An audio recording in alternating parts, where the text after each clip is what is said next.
Buenas tardes a todos los presentes. Mi nombre es Helen Bernal, de segundo de Bachillerato Informática, y el día de hoy voy a hablar sobre el Día del Liberalismo. A continuación podemos observar una línea del tiempo con los años en los que se dieron acontecimientos relevantes para poder lograr así el liberalismo en nuestro país, Ecuador. En 1876 se creó la Sociedad Republicana en Quito.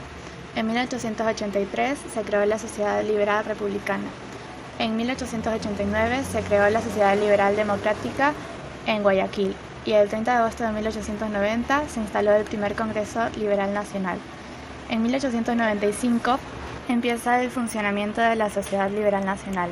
En 1912 fue el asesinato de Eloy Alfaro, llegando así al fin del llamado liberalismo radical machetero y al inicio del liberalismo plutocrático. En 1923, el Partido Liberal hace reformas en su programa y estatutos. En julio de 1925 se dio el golpe militar que derroca el gobierno liberal de Gonzalo Córdoba, y ahí fue el fin del liberalismo plutocrático. Y el 28 de mayo de 1944, Carlos Alberto Arroyo del Río es derrocado.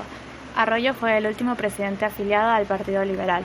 A continuación hablaremos de algunos antecedentes que se dieron previo al liberalismo de Ecuador.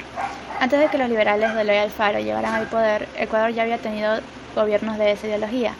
En julio de 1851, José María Urbina derrocó al gobierno del momento y emprendió una serie de reformas como la manumisión de los esclavos. Esto significa que él los liberó. Más adelante sucedieron varios gobiernos conservadores y en 1876 se produjo el golpe de Estado que llevó al poder al general Ignacio de Vintimilla. Ahora hablaremos de las dos causas principales para que se dé el liberalismo. La primera es Vintimilla y la marginación de Alfaro. Esto se refiere a que el gobierno del general Vintimilla fue una de las causas para la lucha entre conservadores y liberales. Al final de su mandato todos temían que fuera a declararse dictador y esto provocó la reacción de los opositores. Y aunque lograron derrocar al gobierno, Alfaro y el liberalismo de la costa fueron marginados en la formación del nuevo gobierno. Este fue aún más represivo que el anterior, por lo que las rebeliones continuaron. La segunda causa fue el decálogo liberal. Los liberales ecuatorianos no solo pretendían derrocar a los gobiernos conservadores, sino también llevar a cabo su programa político. En el ámbito de las relaciones con la Iglesia, pretendían promulgar un decreto para eliminar algunos conventos y monasterios. Tenían la intención de impulsar la enseñanza laica y obligatoria. Otros aspectos de su programa eran la creación de un ejército fuerte y bien pagado, la construcción del ferrocarril al Pacífico y decretar la libertad de los indígenas. Sobre el desarrollo del liberalismo podemos decir que la campaña militar y política de Alfaro comenzó en los Andes con el apoyo de las montoneras.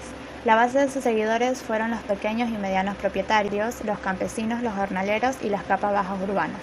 Igualmente recibió apoyo de los indígenas de la sierra y de los intelectuales liberales.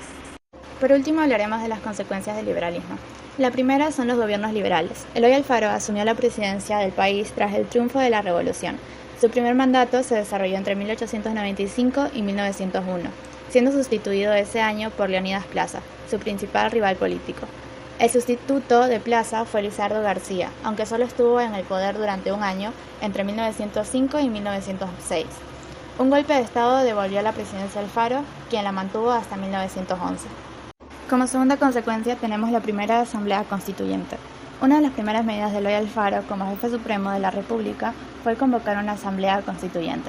Esta comenzó la redacción de una nueva Carta Magna en 1896, siendo aprobada al año siguiente.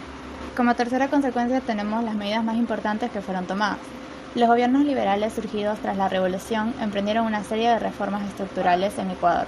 Para empezar, legislaron la separación entre el Estado y la Iglesia, cuyo poder, especialmente en la sierra, había sido casi absoluto. Por otra parte, se reorganizaron las instituciones públicas, se modernizaron las infraestructuras y se promocionó el papel de la mujer en la sociedad.